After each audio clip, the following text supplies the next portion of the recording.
Thank you for the lovely introduction, Alex. My name's Cheyenne, and today we're going to talk about decluttering. So before we start, there's just a few questions that I want to ask you guys. Do you ever look through a drawer and you're unable to find what you're looking for? Has there so many random items in that drawer? Or do you ever go to leave your house and struggle to find your keys because there's just too many items lying around? In these moments, if you find yourself saying, I'll declutter eventually, but as time goes on, more things tend to pile up. And each time you go to address it, it can become a little bit more stressful. If you've ever felt this way, just know that you're not alone. And most people don't realize the connection between clutter and mental health. That's what we're going to be addressing today. So Alex, question for you. How often do you go through your house or your work environment and you declutter? Probably once a year. That's some people like to do the spring cleaning. They go through and declutter everything. Usually when you do this, do you find this experience stressful for you? Yes, I find it gets overwhelming very quickly, and then I tend to procrastinate on doing it, which makes it worse and worse. Absolutely. I also tend to do the same thing. Like it's always, oh, I'll get to it later, or my ADHD brain is out of sight, out of mind. So if it's all kept away in a drawer, I don't even think about it because I'm not actively looking at it. So before we get into decluttering, it's important to define what clutter is and the various forms of clutter we have in our life. So clutter refers to items that are strewn about in a disorganized fashion. Generally, it's items people accumulate and don't necessarily need or use, but they hold on to anyway. And it can become annoying and it distracts us and takes away much needed energy. So Alex, for you, if you think about in your house, how many items do you have that you would say you don't necessarily use or really need?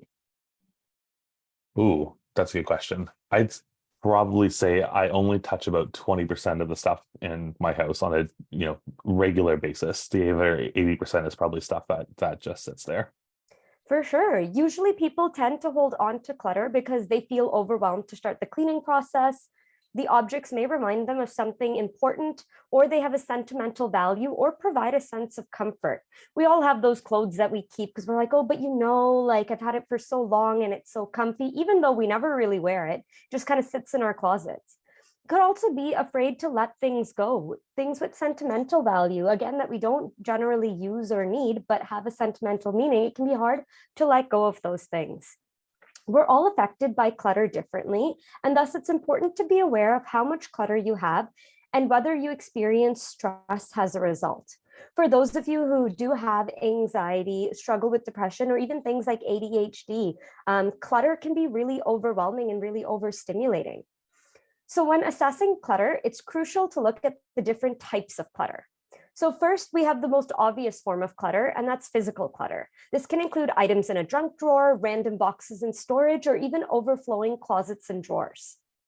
Then we have digital clutter, and this is a very 2023 first world problem of having those crowded inboxes, or even just having dozens of random pictures on our phone. You know, when you go to take a picture and you take like 10 of the same thing just to make sure you get a good shot. Well, how often after that do you go through and delete the ones that are a bad shot? Or Alex, for you, how often do you find that your phone gets full of storage and then you have to go through in the moment and be like, okay, let me go delete this so I have more room to take more pictures? Yeah, quite often. Absolutely. And then last, there's emotional clutter. So emotional clutter consists of thoughts, feelings, and beliefs that hold us back in life and make it difficult for us to function. These can include things like automatic negative thoughts. For those of you with anxiety, you know what I'm talking about, the ones that come in without any prompt. They're just those intrusive thoughts. But it can also be feelings like resentment, anger, or guilt towards other people, or even towards yourself. So while physical clutter comes in the most obvious way, and accumulating a few extra things may not seem like a big deal at first, over time, it can have a negative impact on our mental health. Research actually shows that disorganization and clutter have an accumulative effect on our brains. Because our brains like order, having a constant visual reminder of disorganization drains our cognitive resources and reduces our ability to focus. Moreover, clutter can cause feelings of stress, fatigue, depression, and then this stress can contribute to things like poor sleeping and poor eating habits. It was actually found that people who sleep in a cluttered room are more likely to have sleep problems, such as difficulty falling asleep and or being disturbed more frequently in the night. Therefore, reducing clutter allows us to tackle those stressors head on, and it ultimately benefits our mental health. So, Alex, when you go through and you clean up a room in your house, a drawer, how do you feel after when you get through the process of cleaning? Oh, it's like that feeling of like relief and happiness that like, like that little part of it is done and taken care of. I actually just did all my clothes before this meeting this morning, like cleaned up my closet and space, and it felt wonderful. Amazing. And yeah, you get that like little level of satisfaction. It just feels like a little bit more peaceful, and it feels nice to have everything in like that neat and tidy environment. So while the physical like may not set in emotionally that quick, there are a lot of benefits of decluttering. In a 2011 study, researchers found that clutter in the home and work environment resulted in a better ability to focus, um, better ability to process information, an increase in productivity, higher self-esteem, better relationships, lower risk of allergies, and overall improved lifestyle. So like think about if you have a lot of clutter in your home, things collect dust really easily, can make us prone to allergies, can cause things like inflammation. And often when we look at it, especially from that ADHD or anxiety lens, it looks overstimulating because there's a lot going on. So when going through the process of decluttering, it can be daunting, especially if you know you have a lot of stuff to get done. And over the course of the next few minutes, I'll go over how to physically declutter and emotionally declutter. So to begin the decluttering process, while it would be nice to do it all in one go, that's often not really feasible. And it's important to start small and one step at a time. So starting small, such as limiting the amount of time you have to declutter by giving yourself, say, a few minutes a day to straighten up a place, such as a messy drawer, or removing things or reducing things in our immediate environment. Something I like to do at the end of each day is just set a timer on my phone for 5 to 10 minutes. And in that time, I just go around and pick up everything I can in my room or straighten things up so that when I do get into bed, I feel that little bit of like peaceful productivity, like, oh, I got something done. You can also break down bigger tasks into smaller tasks. For example, say you make the goal to clean your kitchen.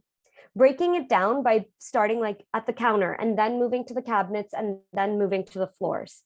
By breaking things down into smaller tasks, it can make things seem less overwhelming and it is easier to focus on where you need to start. In terms of emotional clutter, such as Just negative sorry, thoughts. Shane, can we just dig in Absolutely. maybe a little bit more to the physical one before we Absolutely. move on? So I think for a lot of people, and I'll include myself in this for sure. It's that sort of like it's the work you have to do before you can start the decluttering, if that makes sense. Like the things that have piled up in the course of the day to day that maybe you should have put away in the moment that are now sort of contributing to it. And now you've got this like you have to do the first clean to get to the clutter to do the deep clean.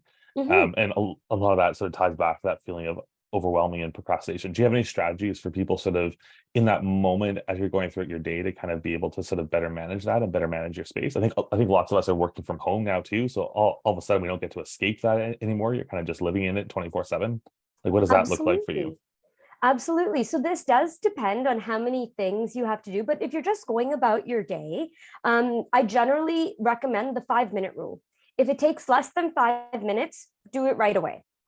So, for example, that cup of coffee you're drinking, while it's easy to just put it on the counter, it'll only take an extra maybe 30 seconds to put it in the dishwasher or to put it in the sink. Same thing with going through when you're trying on clothes. How long do you think it'll take you? I have a bad habit of doing this as well. I'll try on tons of different things and then they just all go in a pile on a chair or on my bed. And then I'm like, oh, well, now I have to leave. So then they just stay in that pile until I make the cognitive time to put them away. One thing that I do recommend and that I've been trying to practice to do myself is doing it immediately. So again, that like 5-minute rule has, if I'm trying something on, if I'm not going to wear it, I'm immediately hanging it up and putting it away right away. For bigger tasks like that, just like how you would prioritize going to the gym or going to cooking dinner, stuff like that, prioritizing clutter. So maybe That could mean taking an hour every week to go through and tidy up the bigger items, the ones that can't take less than 5 minutes. It does take a little bit of time management, and I can share some resources after, just like a time management chart. So generally basing things off urgency and importance and how to prioritize your items and what needs to get done right away, what can maybe be planned for a later day or a later week. So Alex, when you think about all the tasks you have to do throughout the week, even including things like decluttering and cleaning, how do you kind of prioritize that and assess what needs to be done first? How do I do it? Oh, I mean, I tend to think about, I guess, the urgency of stuff. So I mean, obviously things that have deadlines attached tend to take priority, or like, if there's someone coming over and we need to have food for them or have the house cleaned up for them, like that stuff will take priority. I think things get a lot blurrier when you kind of lose that natural like due date type prioritization and get into the stuff that can wait forever, like the room that no one ever sees, that drives you crazy every night, but no one's ever going to see it, so it's not a high priority thing to deal with. So do you find that with cleaning or even decluttering, if it's not in your direct line of vision, you're less likely to prioritize it because out of sight, out of mind? Yeah, whether it's in my direct line of vision or just something that others won't have to see or deal with, tends to drop way down in priority. So how often do you find you're tending to put things away in cabinets, putting them away in bags or drawers so you don't have to deal with it in the moment? I mean, I tend to sort of like try to reset things each night, kind of thing, is my approach to things. But having said that, like that only applies to the spaces that I tend to use frequently and often. So it's those other like forgotten spaces that tend to never get any attention. For sure. So if we're looking at something like digital clutter, how often do you go through your inbox and delete the unnecessary emails, or, the emails that you've addressed but no longer need in your inbox? Yeah. Well, I can say for work, I'm really good at that and very lucky to have a team that supports it. I will say in my personal inbox, I have over 4,000 unread emails, most of them probably ads from Best Buy and the Bay and random notifications. So on the personal side, like atrocious and probably never. So with the personal side, how often are you even opening that email inbox? Or is it something that you tend not to look at often because when you open it, it's like, whoa, there's a lot going on? It's usually when I've forgotten my password for something that I'm trying to log into and I have to reset it and I have to go find that like forgot your password email. I tend to otherwise pretty much ignore it. For sure. And I tend to do the same thing too. If it's with my personal email, and again, we all tend to go to stores and they're like, oh, give us your email for that promotional sale, or, that you can get a discount. And while you don't think about it in the moment, now you've gone to 10 stores, now you're getting 10 promotional emails on a daily basis, and they can add up fairly quickly. And they don't seem to be important. So it's like, oh, it's okay, we'll delete it later. But just the sheer volume of looking at all those unread emails can trigger a stress response for us. When that stress increases, our cortisol levels increase, and again, can affect things like our eating and sleeping and overall general health. And So, what do you, oh, sorry, maybe no, just a go quick ahead. question before I move on. What do you recommend we do sort of when you are in that moment of feeling overwhelmed? Like I know for me, I'm someone who sort of is quick to frustration is the wrong word, but quick to feeling overwhelmed, and um I will give up on things fairly easily. Like, what do you suggest doing to sort of boost that resilience? For sure. So the first thing is just taking a deep breath and recognizing that, it is important to declutter. For example, say you're looking at your inbox and you're feeling really overwhelmed. Take a deep breath. If you're busy in the moment, if you have other things going on, acknowledge that, okay, I need to organize this, but it doesn't need to be done right away. And then kind of plan and prepare for when would be the most effective time to do this. And it does take a little bit of cognitive effort in terms of planning and kind of being like, okay, when can I have the time to do this? So usually with taking those tangible steps to remember to declutter and manage that stress, I always like to use the 3A technique. So the first thing is acknowledge what needs to get done. It's cleaning out your inbox, cleaning out your closet, or even just cleaning out your mind. And then taking steps of action. So planning when you can do it and how you're going to do it. And then the last A is accountability. So holding yourself accountable while practicing self-compassion. So say you've been meaning to clean out your inbox for months, and each time you say, I'll do it tomorrow, I'll do it tomorrow, holding yourself accountable for, okay, now I really need to get it done, or when can I give myself a due date that this has to be done by? And maybe just one more question before we move on. I Mhm. think, I'm sure many people on this call live with spouses or significant others or have kids. How do you find this sort of ties into that broader dynamic, and how do you sort of suggest people manage and go about that, especially when maybe you don't share the same, style as your partner in terms of how you might clean up or what that should look like day to day? That is a really great question. I am one of those people that has like a little bit of a ridiculously high standard of cleanliness. So when other people don't meet that, I get really frustrated and irritated. One thing to remember is not everyone has the same expectations you have of your environment. So a big thing with when you're living with people is to communicate what you need, but also remember to be flexible, and not everything can be done on your timeline in your way.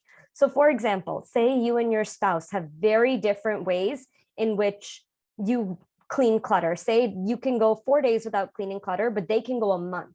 And it really bothers you after the 4 days, but you don't really say anything because it could start those it could cause tension or start arguments.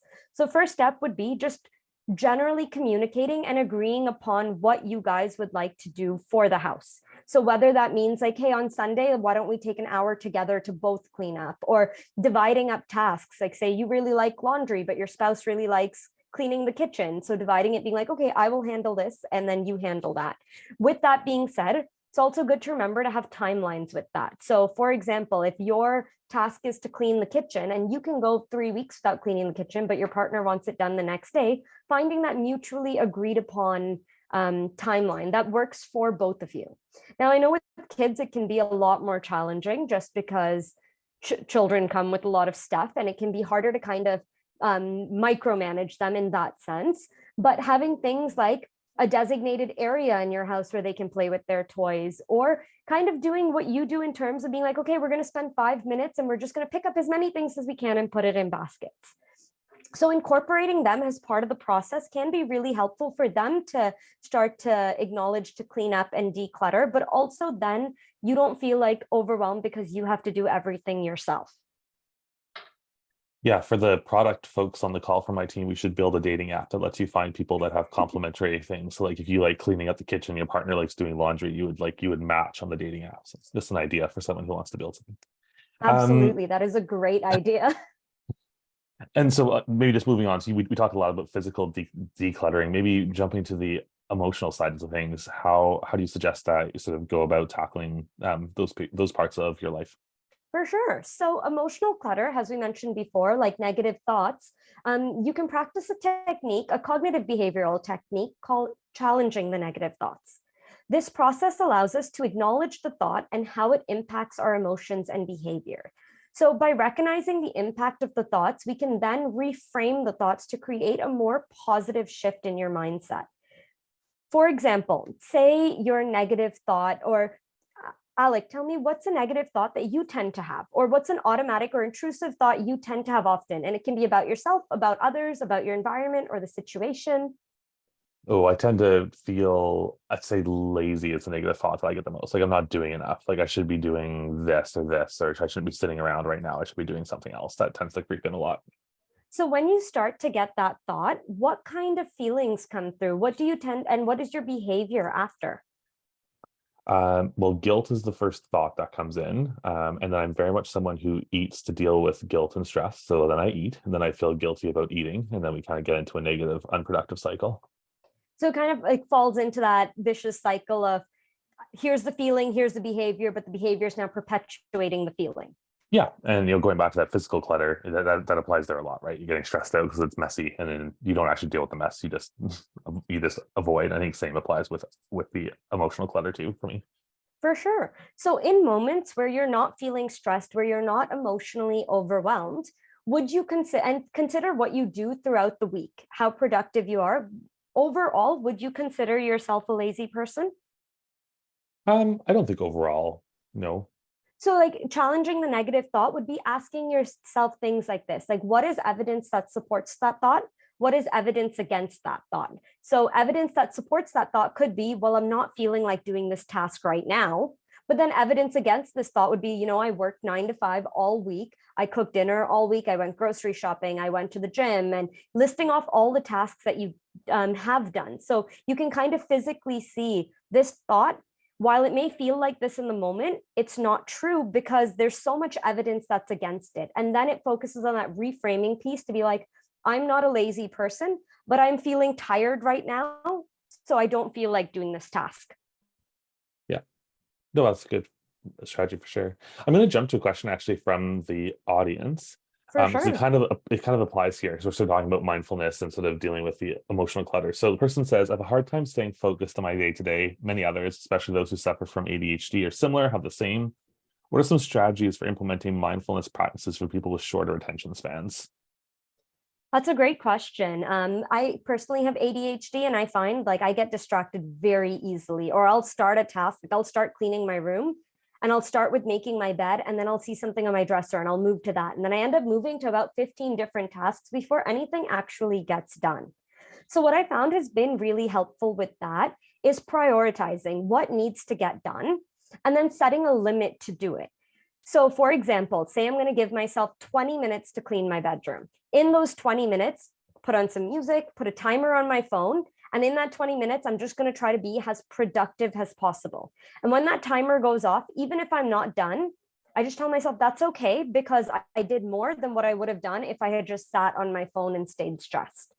So, kind of finding what time limit works for you. Some people find that they have a 10-minute productive period. Other people find they have 5 minutes. So breaking down tasks in that time limited way can help with the attention span. So just finding what would work well for you.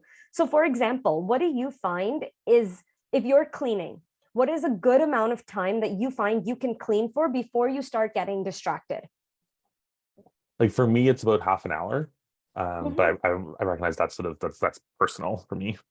For sure. And it's going to be personal for everyone. So just kind of finding what works for you. So maybe the first day you you set a 10-minute timer, and then the next day you set a 5-minute one, and just kind of play around to see what works well for you in terms of how long you can stay productive for. And when you are feeling like you're hitting that peak of I'm not being productive anymore, then that's okay. Take a break. Go do something that you find fun or distracting. And when you're feeling like you can be productive again, then you can come back. So I often like to look at this. There was a study method I used to use in university.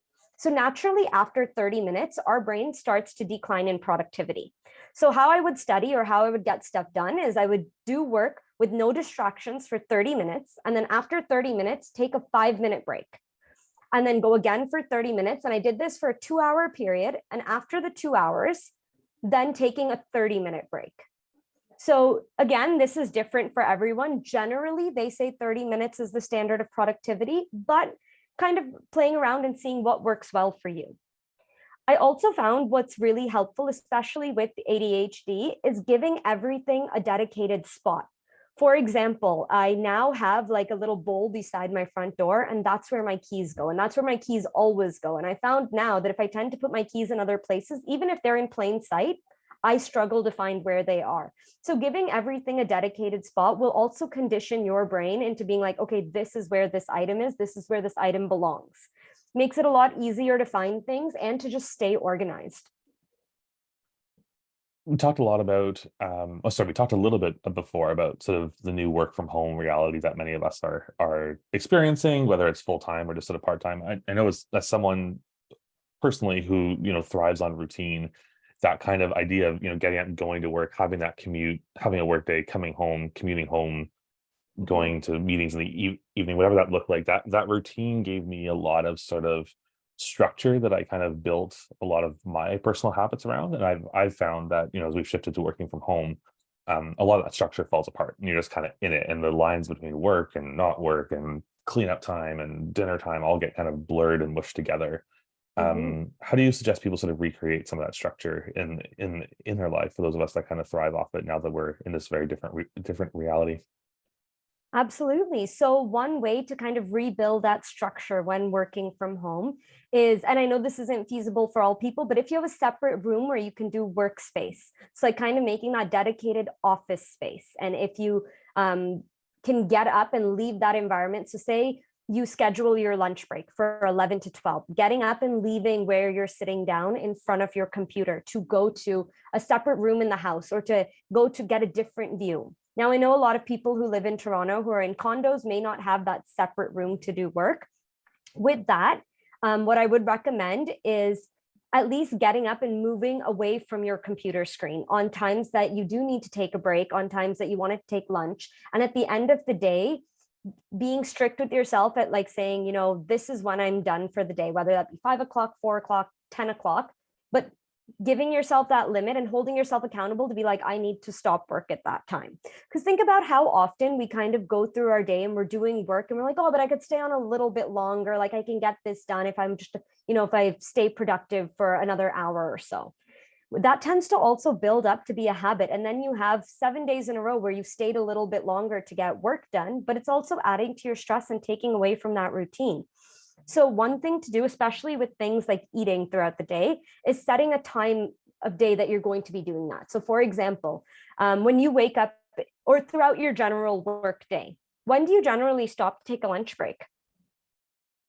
I tend to not, which is not a good thing. But definitely recognize that it's something we should do. Even like, especially when you work from home, if you're in a condo or even in a house, it can be really easy to just get lunch and bring it right back to where you're sitting at your computer Yeah. screen. So one thing to do with that is when you're going on your lunch break, get up and walk around for 5 minutes.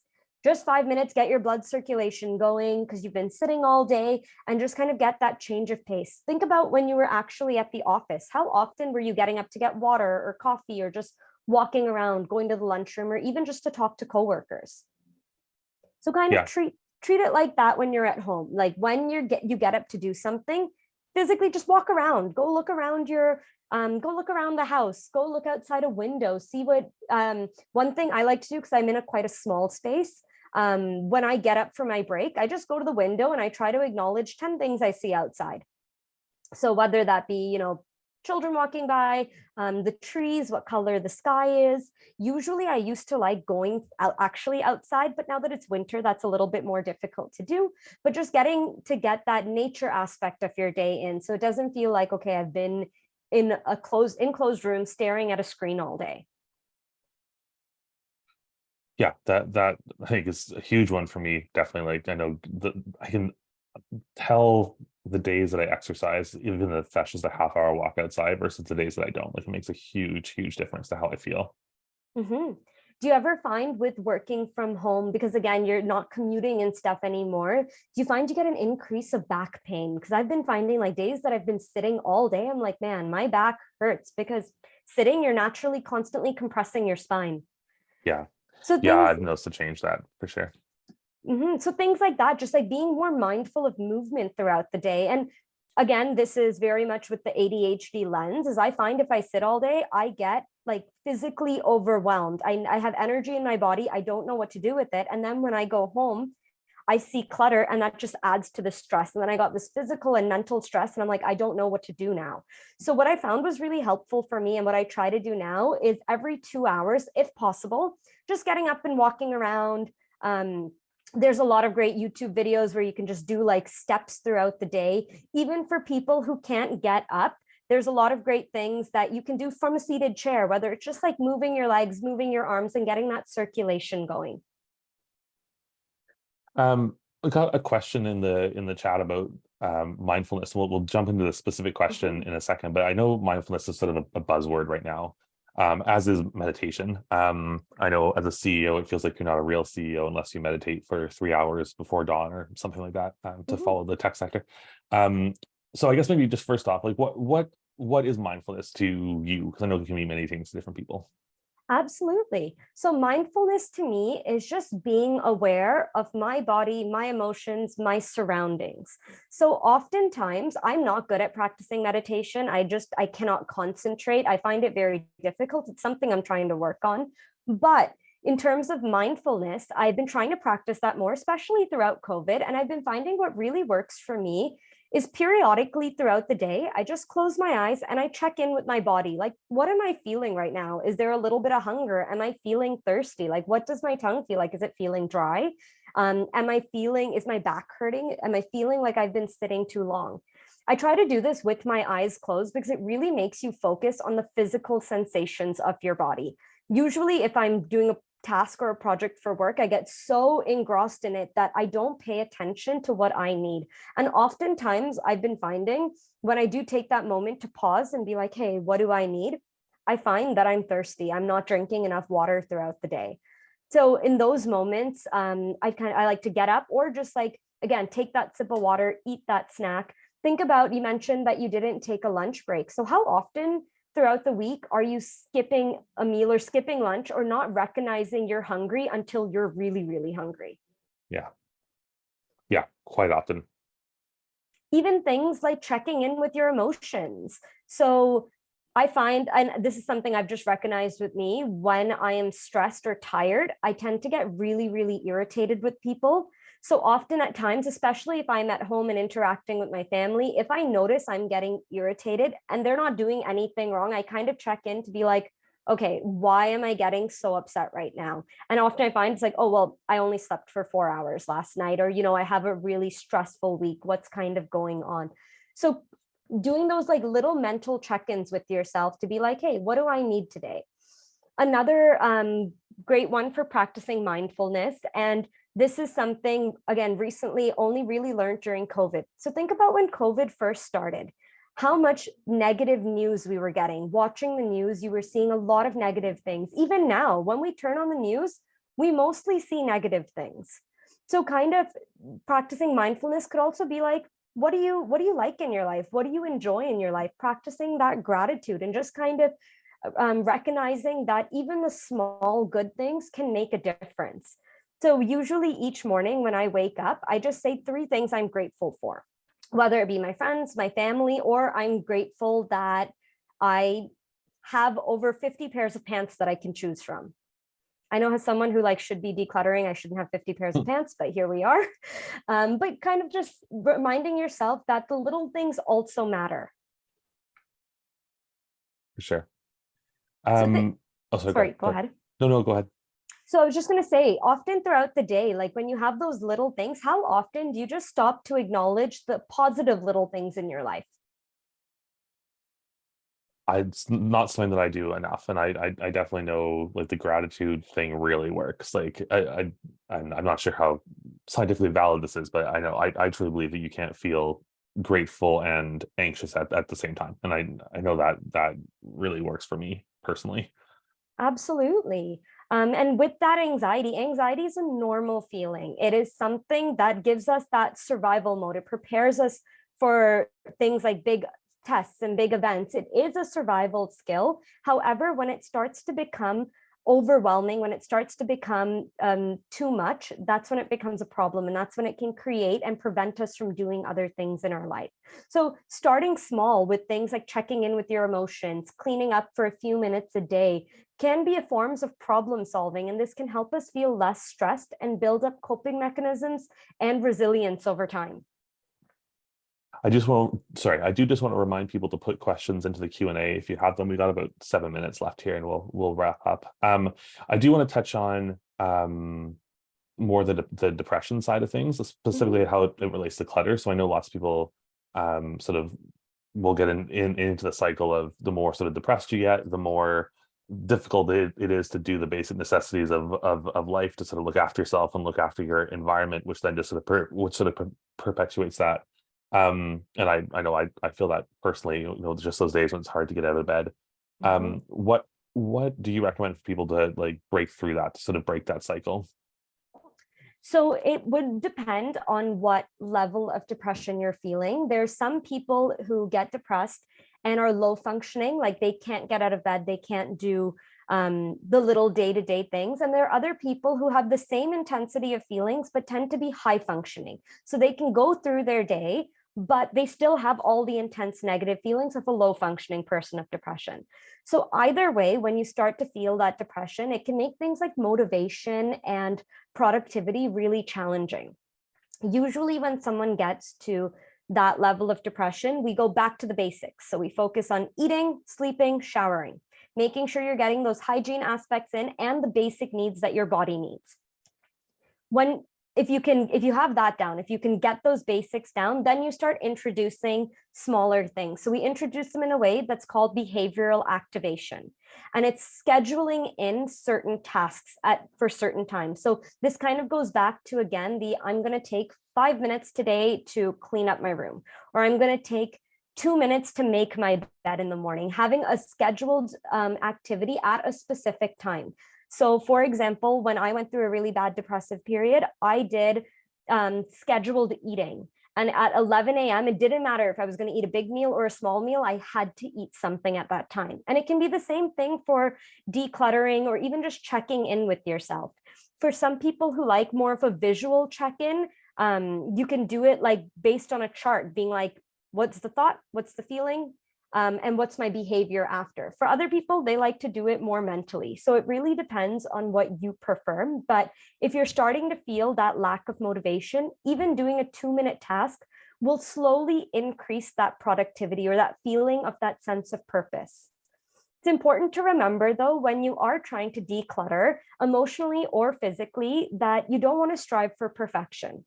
You want to give yourself time to declutter over an extended period of time and recognize that it may not feel good right away. Similar with depression, like doing 2 minutes of activity may not feel good in the moment, but over time, it'll eventually start to feel good. And when you're feeling like, no, I can't do this, or I don't want to, or I'm not good enough, practicing that self-compassion and telling yourself that it's okay if I don't get it all done, I just got a little bit. Or even just saying, you know what? Today, I got out of bed, and that's a big thing, and that's okay. If that's the only thing you can do that day, that's an accomplishment, and recognizing those little wins and little accomplishments. We have a question around how do we avoid procrastination as a result of chronic pain, overthinking, mindset, or hormonal changes? For sure. So with the chronic pain, kind of recognizing what triggers your chronic pain, what do you find makes it worse, what makes it better, and again, putting in that time limit. So say I get a lot of chronic knee pain, and I kind of know my limit of if I'm doing tasks where I'm bending and picking up things often, I can't do it for more than 15 minutes. So recognizing when your chronic pain is kind of reaching a limit and when it's going to be to a point where it's like, you don't want to start a task being like, I have to finish this. And then by the end of the task, be in so much pain that you can't move for the next few days. So kind of recognizing what's helpful for your chronic pain and even modifying tasks to accommodate for the chronic pain. So for example, say you have a lot of back pain. Having things at arm's reach or at a surface level would be easier than having things that are way high up on a shelf or really low down. Another thing with chronic pain and kind of decluttering is asking for help. So who in your life do you have that you could be like, hey, you know what? I'm not going to use these winter clothes for the next 5 months. Could you put them in a box on that top shelf? And kind of relying on the resources you have in your life. Have just a few minutes left, but we got one question here, and we can probably provide more insight offline for the individual asking this. We have a question around just sort of the benefits of ADD or ADHD medication, and in addition to sort of the tools you've outlined here, asking whether it feels appropriate, but they would dive into medication. And maybe I'll just frame the question around, if you feel there's specific flags you should be sort of seeking help for, looking at medication as potentially a next pathway. Absolutely. So I just want to preface before we jump into this that I am not a doctor. So in terms of the biological sides of medication, I can tell you from symptom side, what I've seen with clients, what I've experienced myself, ADD or ADHD medication can be very helpful in terms of increasing that focus and that drive. However, it doesn't work for everyone, and it is something I would encourage for you to talk to your doctor about, or even come in and talk to a counselor about. I do see a lot of clients who come in who haven't been officially diagnosed with ADHD, but come in and tend to fit with a lot of the symptoms. And they kind of say, like, I think I have ADHD, but I'm not really sure. And either way, we kind of use behavioral techniques in counseling to focus on those symptoms of ADHD. So like, for example, if you're finding that you're having disproportionate reactions to things, if you're finding you're having difficulty with executive functioning, time management, or even if you're finding you're getting very overwhelmed, distracted really easily, you're very impulsive, something I would encourage you to talk to your doctor, or even go into a counselor about. And if you decide that ADHD and your doctor decides ADHD medication is right for you, you could try it. That being said, I want to preface, it does not work for everyone. It's very dependent on the person. Similarly, like how if you hurt yourself, some people really like Tylenol, some people don't find it helpful. ADHD medication's kind of the same. There's different medications, different ones can work for different people, and it's really just dependent on your body. Got a question from the audience here around instead of focusing on decluttering, what are some strategies for preventing buying things in the first place that lead to clutter? Absolutely. So kind of asking, you can go through and ask yourself before you buy something do you already have, actually there's quite a few questions, I'll go through a few, but one question is, do you already have something in your house that serves the same purpose? For example, say you're going out and you want to buy some stuff for your kitchen. Thinking about, well, do I already have stuff in my kitchen that serve the same purpose? And if I do I want to get rid of that item and replace it with the item I'm buying? Or am I just buying this item in addition to what I already have? That can be important because oftentimes we go out and we see things and we get caught in oh, but it's on sale, so I might as well buy it. And then we bring it home. So one thing to consider is the in and out method. If you buy something new, get rid of something that serves a similar purpose. Another thing to ask yourself is, how often am I actually going to use this item? I like to do this a lot, especially with clothing, because I find like I'll see a very pretty dress and I'm like, I want to buy this, but then I'm like, I'm only going to wear this once. So things like that, seeing how purposeful the item is, and does it have a multi-purpose, or is it something you're only going to use once or twice? Another thing you can ask yourself is,